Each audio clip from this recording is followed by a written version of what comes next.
Bukankah Allah mengatakan watazawwadu, berbekallah, berbekallah kata Allah. Dan sebaik-baiknya bekal adalah ketakwaan. Dan takwa itu adalah melakukan perintah, meninggalkan larangan, baik dalam keadaan terang-terangan maupun dalam keadaan sepi. Masuk ke situ, dia benci bertemu Allah, Allah pun benci bertemu dengannya. Jadi bencinya Allah adalah kepada orang yang tak mempersiapkan diri dengan akidah dan amal saleh. Nah, ini jemaah amalkan Allah Subhanahu wa taala.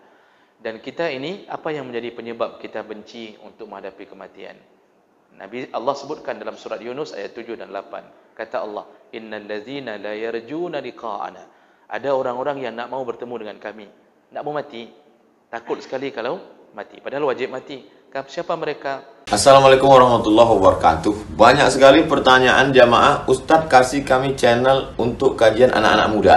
Di antara anak muda berasal dari Aceh, luar biasa, channelnya Maulizul Akbar Nak. Tonton, subscribe, like, share, komen. Assalamualaikum warahmatullahi wabarakatuh.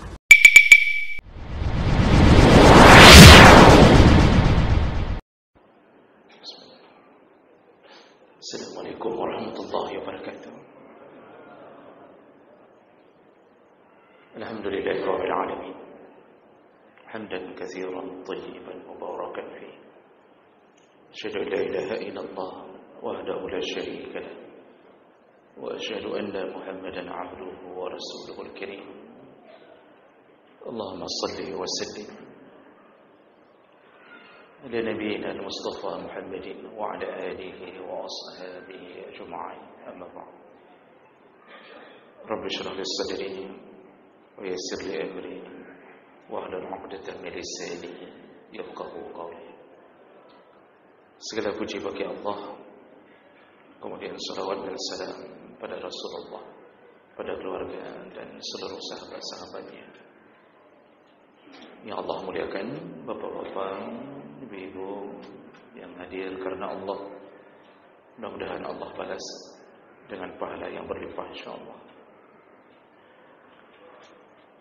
Bapak-ibu yang Allah muliakan, kita masih di dalam pembahasan tentang keutamaan diciptakannya kematian oleh Allah Subhanahu wa taala.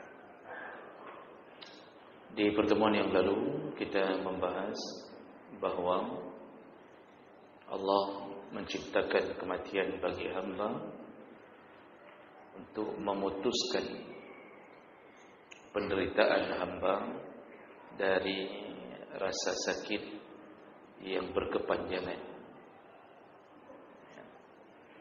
Jadi pemberian Allah yang terindah bagi seorang mukmin yang diberi ujian dengan sakit yang tak kunjung sembuh adalah kematian. Dan kita sudah bahas, walaupun itu adalah anugerah Allah, namun tidak dibolehkan untuk mengharap-harap agar kematian itu datang dengan cepat.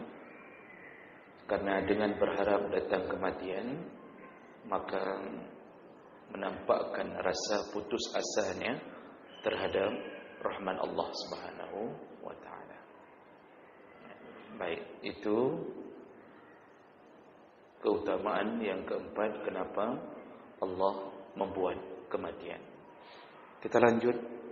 Kita masih melanjutkan tentang fadilah berikutnya, yaitu Allah ciptakan kematian agar hamba bisa menagih janji Allah berupa pahala setelah kematiannya.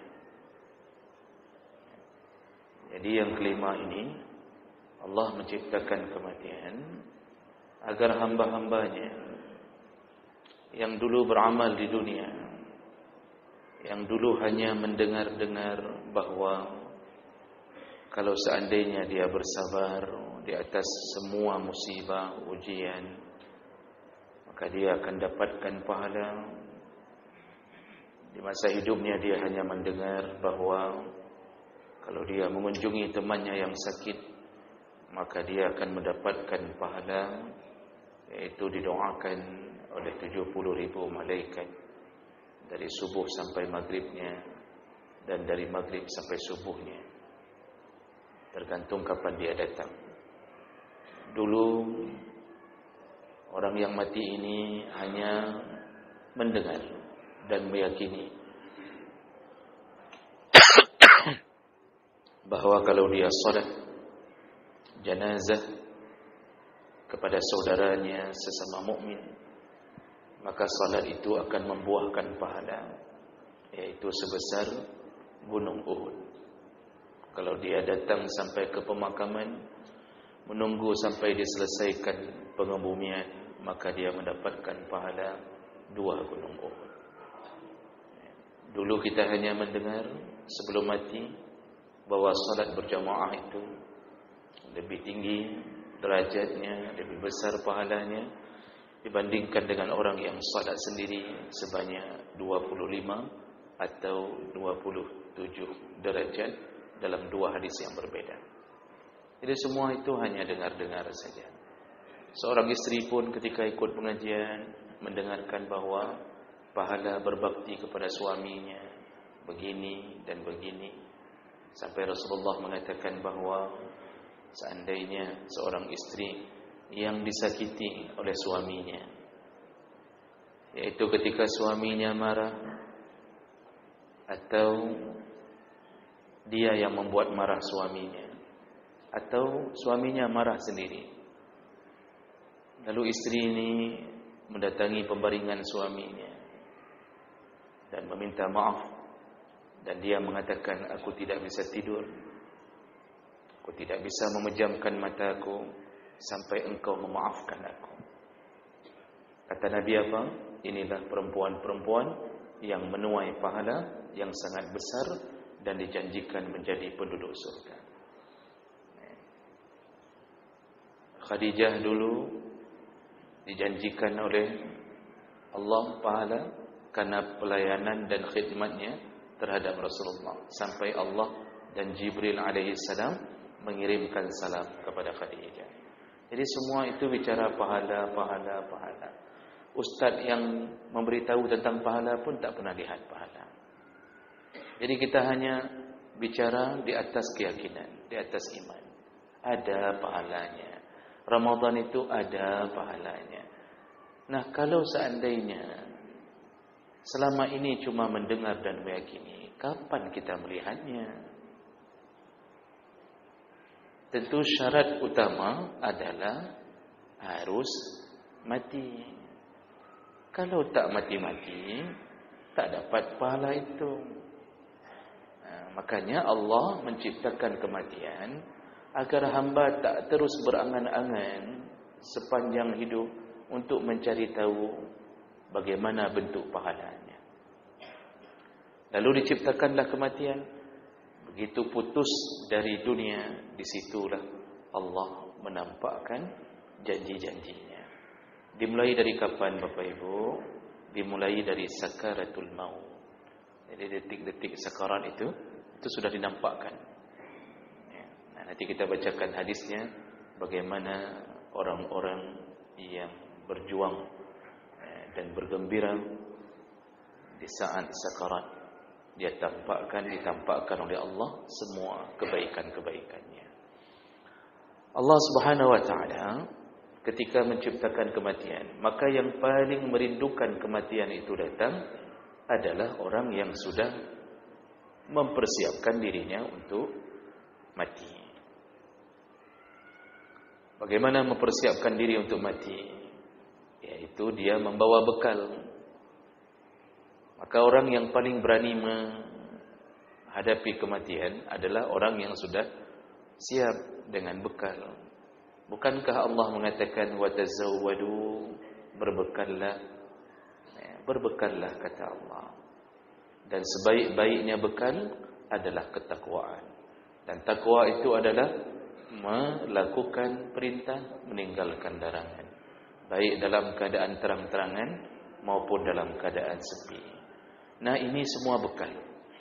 Kalau kita sudah siapkan bekal amal saleh, maka pasti kita menunggu-nunggu kematian. Kan kita paling senang kalau ketemu sama orang yang akan memberikan hadiah. Jadi begitu ditelepon oleh tetangga, nanya, ini tetangga datang dari Jakarta. Jadi nanya dulu ke tetangga sebelah, mau dibeliin apa? Ini kami sudah di Jakarta. Sebentar lagi mungkin sudah sampai di Los Maui. Itu pun kalau tidak delay katanya. Karena dia pakai Lion Air. Kalau pakai Lion Air kadang-kadang sering delay kan. Mungkin 3 jam lagi sudah sampai di situ katanya. Lalu kita mulai pesan. Ya, kalau boleh belilah roti donat Jeko. Ada roti donat Jeko. Kira-kira begitulah. Ya.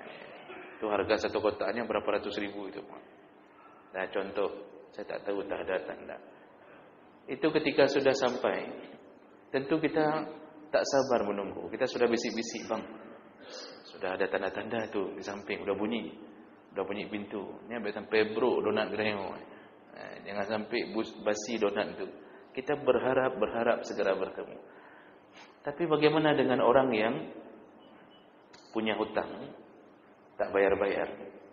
Tentu dia paling benci kalau bertemu dengan orang yang akan menagih hutangnya. Dia tak mau bertemu.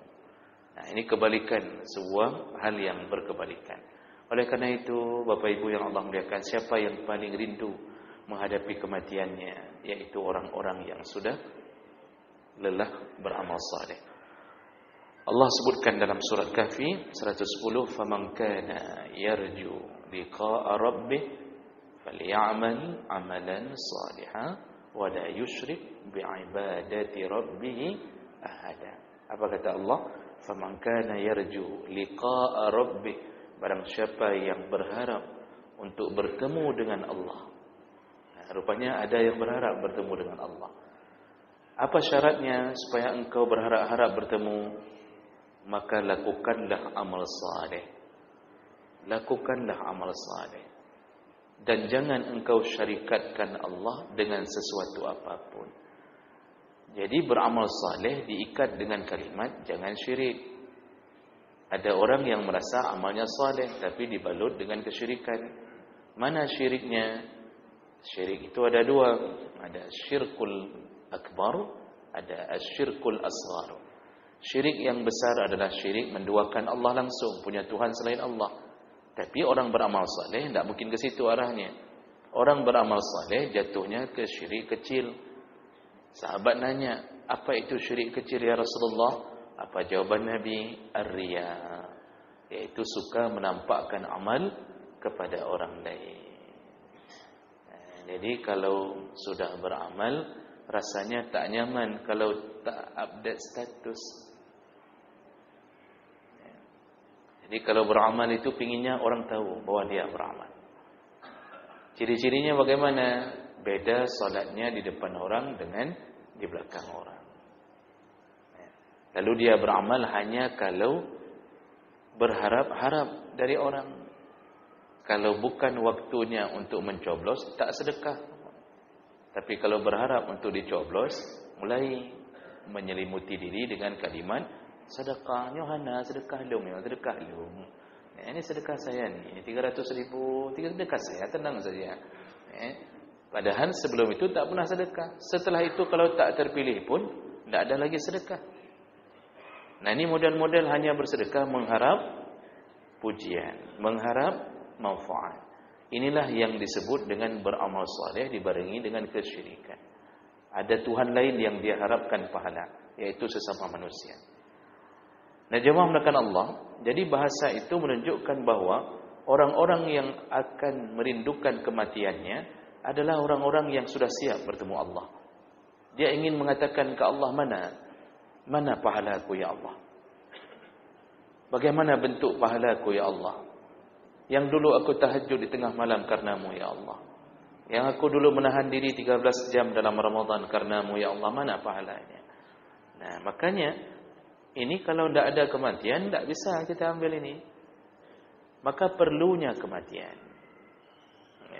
Seandainya di dunia ini sudah muncul kalimat khalidina fiha abada, kita ini Pak tidak bisa bertemu dengan semua yang telah dijanjikan Allah Subhanahu wa taala. Dalam ayat lain, dalam surat Al-Ankabut, Allah katakan man kana yarju liqa Allah, barang siapa yang berharap bertemu dengan Allah, fa inna ajalallahi laatin. Ketahuilah sesungguhnya waktu bertemu itu pasti datang. Nah, pasti, makanya kematian itu pasti, kiamat itu pasti, ya. Dan itu wajib. Kullu nafsin za'iqatul maut. Setiap yang bernyawa wajib merasakan mati. Wajib. Dan setelah kematian itu datang, wa nabluukum bisyarri wal khairi fitnah wa ilaina turja'un. Jadi setelah kematian maka hasilnya adalah hasil apa yang kami uji engkau dulu dengan kebaikan dan keburukan. Wa ilaina turja'un. Lalu barulah engkau akan dikembalikan kepada kami. Jadi bahasa Allah wa ilaina turja'un, Allah tidak menawar. Allah tak tawar-tawar. Allah tidak nanya mau mati atau melanjutkan hidup. Tidak. Wa ilaina turja'un, wajib kembali, wajib. Kalaupun ditawar, itu hanya kepada para nabi, tapi bukan bermakna tidak mati, tapi bisa dipanjangkan umurnya. Dan itu pernah terjadi, disebut dalam hadis kepada Nabi Musa alaihissalam. Nanti Nabi Muhammad pun pernah ditawarkan Allah. Ya, sebentar lagi kita akan bacakan hadisnya bagaimana Rasulullah ditawar oleh Allah untuk tetap melanjutkan hidup walaupun berujung kematian atau dipilihkan kematian. Nah, ini jemaah melakukan Allah. Jadi untuk kita ni tidak ada. Jibril tidak datang untuk kita nanya, bagaimana umurmu dah 65? Mau sambung? Mau lanjut? Ya. Atau mati sekarang? Tidak ada. Kita ni kalau ditawar-tawar, pasti kita semua ingin lanjut. Kenapa ingin lanjut? Proyek belum selesai. IKN belum selesai. Bagaimana tak lanjut? Ya? Nah, jadi jemaah mulakan Allah Subhanahu wa taala, kita ini nafsu mengalahkan pikiran untuk jumpa dengan pahala. Maka inilah yang membuat kita tak habis-habisnya berharap dunia. Inilah yang Nabi katakan bahawa anak Adam itu kalau seandainya diberikan satu bukit emas, dia pasti berharap bukit yang kedua. Tak cukup. Tak cukup. Ya. Siapa yang mencukupkannya? Yaitu ketika disumpal mulutnya dengan turab, kata Rasulullah, dengan pasir. Itulah yang mencukupkannya.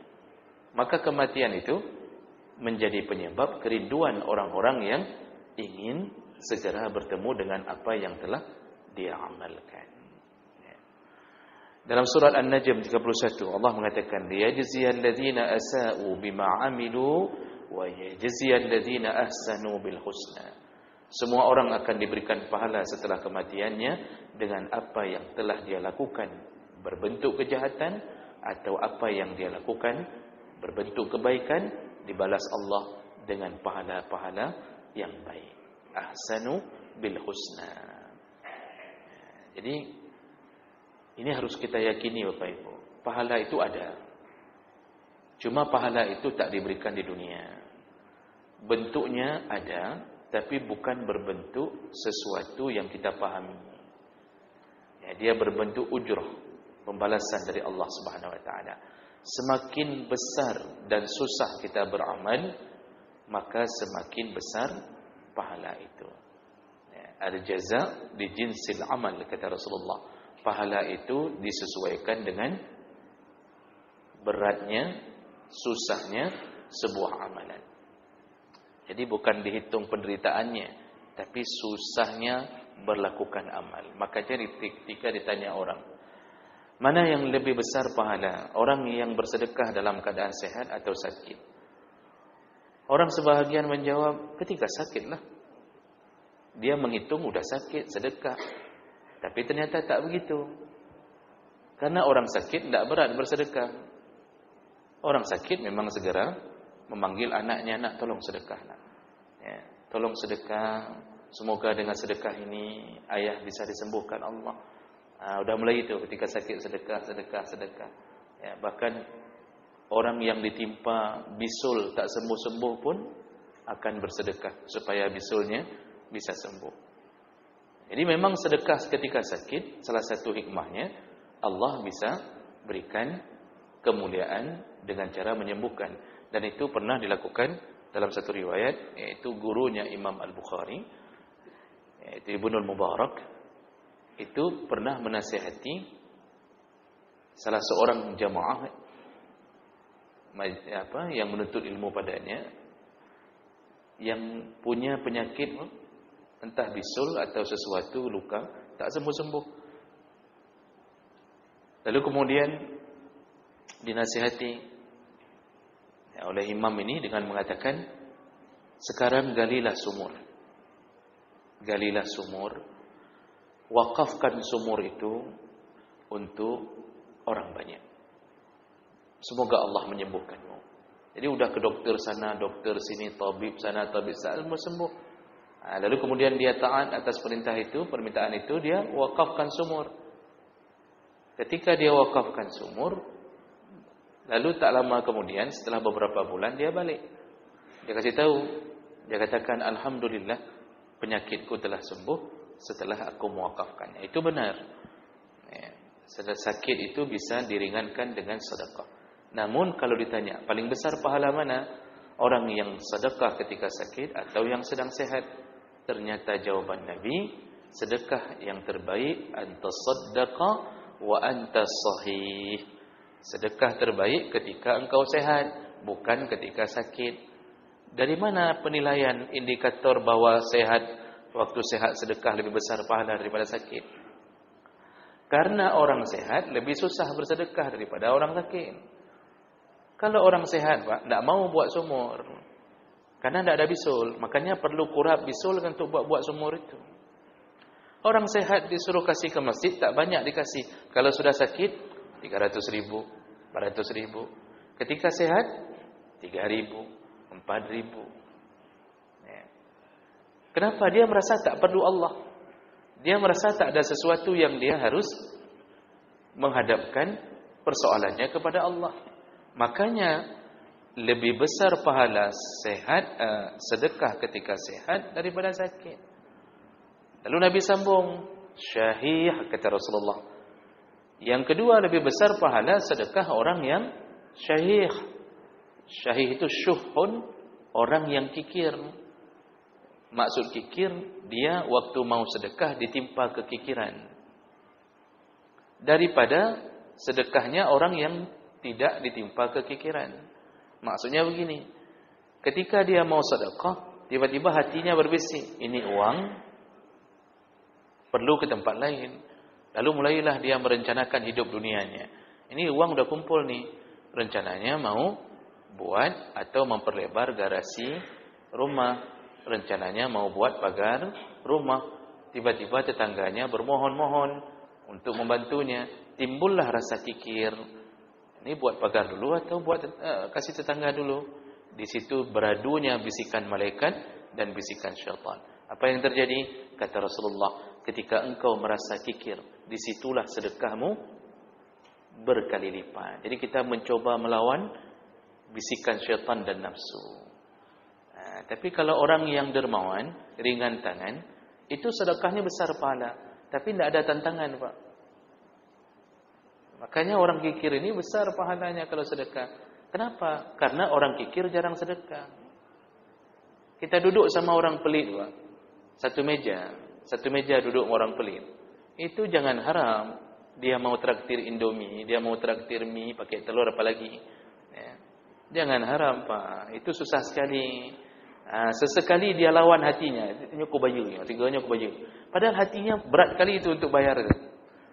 Apalagi ketika yang datang tak habis-habis, duduk di mejanya lagi. Pertama 2 orang, lalu berjumlah 6 orang. Tadi dia sudah bilang, saya bayar malam ini.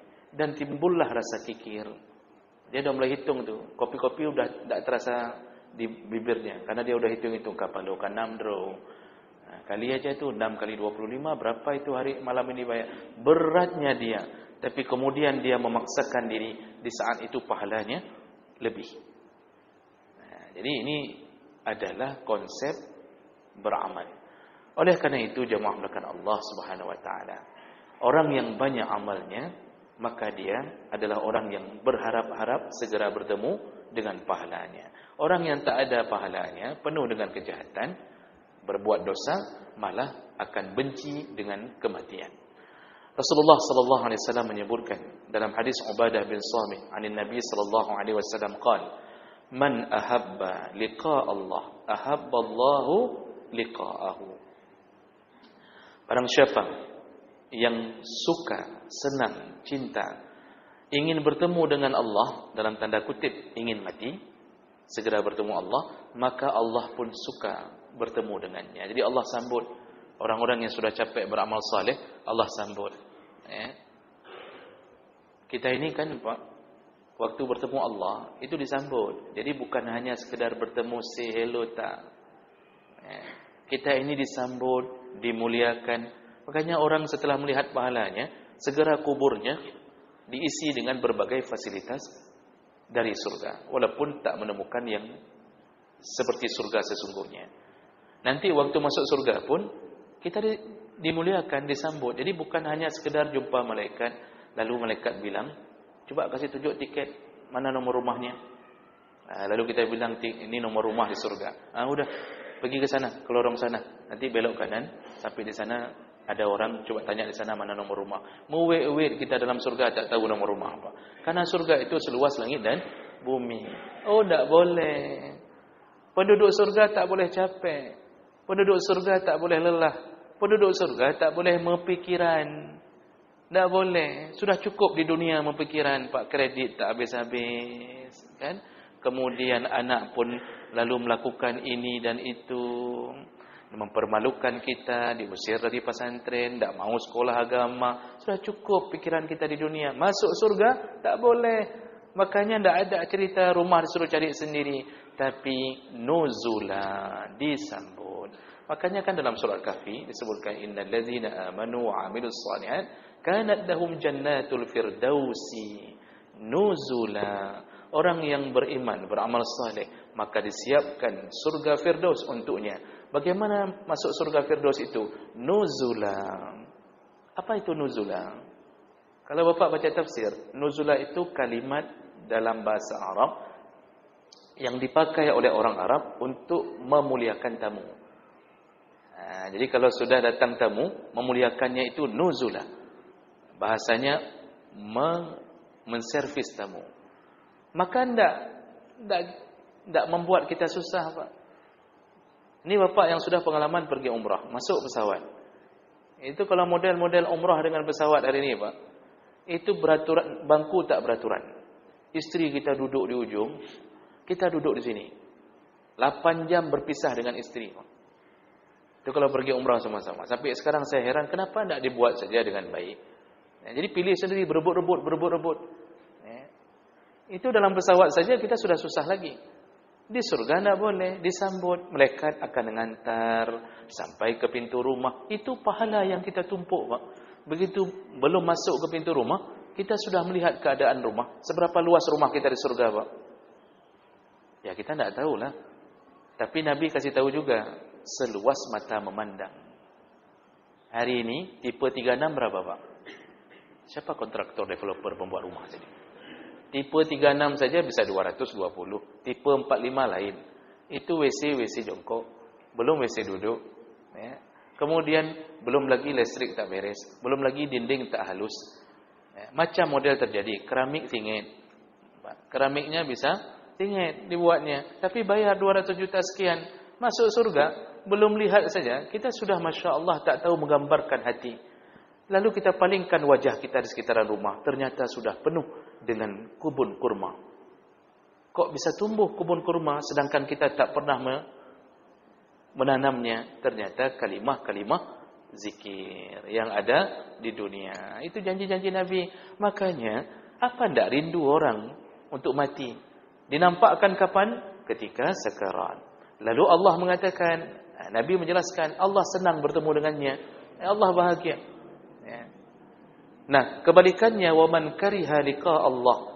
Barang siapa yang benci bertemu dengan Allah, karihallah liqa'ahu, maka Allah pun benci bertemu dengannya. Dia nak mau ahli maksiat, orang kafir, tak mau bertemu Allah. Kenapa? Dia tahu pasti bahaya. Dia mulainya siksa. Lalu Aisyah bertanya, qalat Aisyah, au ba'du azwajihi, atau di antara beberapa istrinya ada yang nanya, inna lanakrahul mauta. Ya Rasulullah, bukankah kita semua benci kematian? Maksudnya kan tidak ada orang yang begitu berharap-harap supaya mati segera, tidak ada. Artinya, apakah dengan benci kematian kita bermakna kita dibenci Allah? Ini normalnya manusia. Qala, lalu Rasulullah menjelaskan, laisa zat, bukan begitu wahai Aisyah. Bukan itu maksudnya. Walakinnal mu'min iza hadarahul maut, kalau seorang mukmin ketika datangnya kematian, busyira biridwanillah wa karamatihi, maka ketika sakarat, ini saya jelaskan begini, langsung Allah memberinya kabar gembira, basyiran, ya, kabar gembira. Apa kabar gembiranya? Dinampakkan keridhaan dan kemuliaannya. Allah tampakkan, ini tempatmu, inilah hasilnya. Itu sakarat. Makanya kita ni kalau meninggal, di situ nanti dikasih nampak semua. Makanya meninggal itu sakit, tetapi tidak membuat kita gelisah. Malah di saat itu rasa sakit itu kita harapkan supaya cepat-cepat selesai. Cepat-cepat selesai. Jadi dinampakkan ketika sakarat. Lalu kemudian, falaysa syai'un ahabba ilaihi mimma amamahu. Di saat itulah tidak ada yang lebih dia cintai, lebih dia senangi kecuali apa yang dinampakkan Allah di depan matanya. Makanya mata kita akan memandang. Atau ada orang yang mungkin sedang koma, tapi dia dalam dimensi yang berbeda, dia memandang pahalanya, dia memandang surganya. Maka matinya mati dalam keadaan ridha Allah. Dia pun ridha, waradu'an. Mereka pun ridha terhadap Allah Subhanahu Wa Taala. Jadi anak-anak Pak, itu kalau udah nangis berat kali, lalu cara mendiamkannya bagaimana? Apakah kita akan mengatakan cup cup cup? Kan? Tetap nangis. Kita ganti cem cem cem. Tetap nangis. Tapi cuba nampakkan apa yang dia minta. Apa yang dia minta? Sate padang. Beli sate padang, tak perlu kita bilang cup cup cup nak ni. Tak. Begitu nampak langsung diam Pak. Begitulah kira-kira kita ini sedang sakarat, dinampakkan Allah. Begitu nampak, lalu sesuatu yang tak pernah ada di dunia, di situ membuat kita mencintainya. Lalu kita berharap, selesaikanlah ya Allah agar aku bertemu denganmu segera. Nah, kebalikannya, wa innal kafir iza hadara, ketika datangnya sakarat maut kepada orang-orang kafir, busyira bi'azabillah, lalu dikabarkanlah berita gembira apa, bi'uqubati, dengan azab. Jadi disindir sama Nabi. Berita gembiranya azab. Ya. Tapi sindirannya dengan bahasa busyira. Falaysa syai'un ukriha alaihi mimma amamahu kariha liqa Allah wa kariha Allah liqa'ahu. Ketika kafir melihat bentuk azab yang akan didapatkannya, maka orang-orang kafir ini ketika mati, sakarat itu sudah lihat tu. Sudah lihat gambaran neraka. Dan tidak bisa balik lagi, tidak bisa mundur. Lihat gambaran neraka, lihat model siksa. Disitulah tiba-tiba timbul rasa takut. Dan dia benci sekali menghadapi kematiannya. Dia tak mau mati kerana dia tahu akan masuk ke situ. Dia benci bertemu Allah. Allah pun benci bertemu dengannya. Jadi bencinya Allah adalah kepada orang yang tak mempersiapkan diri dengan akidah dan amal saleh. Nah, ini jemaah melakukan Allah Subhanahu Wa Taala. Dan kita ini, apa yang menjadi penyebab kita benci untuk menghadapi kematian? Nabi Allah sebutkan dalam surat Yunus ayat 7 dan 8. Kata Allah, innal ladzina la yarjuna liqa'ana. Ada orang-orang yang nak mau bertemu dengan kami, nak mau mati, takut sekali kalau mati, padahal wajib mati. Siapa mereka? Yaitu orang-orang waradu bil hayatid dunya, orang yang terlalu ridha terhadap kehidupan dunia. Susah meninggalkan rumah yang 3 tingkat, susah meninggalkan gaji yang 25 juta. Jadi dia benci bertemu Allah Subhanahu Wa Taala. Wa tama'annu biha, dan senang hidup di dunia. Jadi kan lemak, bahasa kita lemak dalam dunia kan lemak dan kan. Duduk di kedai kopi lama-lama minum, kemudian nonton bola, kapan-kapan nunggu Piala Dunia, lalu pagi-pagi jogging, ambil sepeda gunung, naik ke gunung, turun, masuk ke jurang, mati, kemudian masuk koran, naik lagi, begitu-begitu, Pak. Ya. Gitu-gitu, lemak dah dunianya, lemak dah. Enak sekali hidup di dunia. Apalagi yang punya rezeki banyak, mau apa, mau buat apa, beli apa kesenanganmu, semua mereka adalah orang-orang yang benci bertemu Allah Subhanahu wa taala. Bayangkan jemaah melakukan Allah, semua mereka nanti di ujung ayat ini disebutkan ulaika ma'wahumun nar. Mereka itu tempatnya di neraka. Bima kanu yaksibun, dengan apa yang mereka lakukan. Nah, ini perlu dicamkan betul bahwa kematian itu Allah cipta bagi kita yang telah lelah beramal saleh. Itu untuk menjumpakan kita dengan pahalanya. Nah, berapa menit lagi Ustaz?